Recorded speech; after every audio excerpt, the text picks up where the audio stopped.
ಅರ್ಜುನ, ತನ್ನ ಬದುಕಿನ ಕರ್ಮಗಳಿಗೆ ಅನುಗುಣವಾಗಿ ಯಾರೇ ಆಗಲಿ ಜನ್ಮ ತಾಳಲೇಬೇಕು. ಕರ್ಮಗಳ ಒಂದು ಅವಧಿಯನ್ನು ಮುಗಿಸಿದ ಮೇಲೆ ಅವನು ಮತ್ತೆ ಹುಟ್ಟುವುದಕ್ಕಾಗಿ ಸಾಯಲೇಬೇಕು.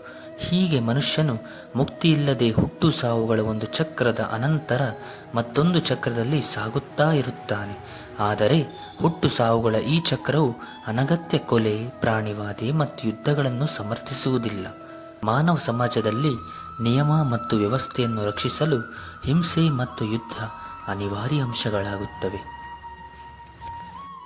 ಹೀಗೆ ಕೃಷ್ಣನು ಜಾತಸ್ಯ ಹಿ ಧ್ರುವೋ ಮೃತ್ಯುರ್ಧ್ರುವಂ ಜನ್ಮ ಮೃತಸ್ಯ ಚ ತಸ್ಮಾದ ಪರಿಹಾರ್ಯರ್ಥೇನ ತ್ವಂ ಶೋಚಿತುಮರ್ಹಸಿ. ಹುಟ್ಟಿದವನು ಸಾಯಲೇಬೇಕು ಮತ್ತು ಮರಣಾನಂತರ ಖಂಡಿತವಾಗಿಯೂ ಮತ್ತೆ ಹುಟ್ಟುತ್ತಾನೆ. ಇಂತಹ ಅನಿವಾರ್ಯವಾದ ಶೋಚನೀಯದಿಂದ ನಿನ್ನ ಕರ್ತವ್ಯ ಪಾಲನೆಯಲ್ಲಿ ನೀನು ಶೋಕಿಸಬಾರದು.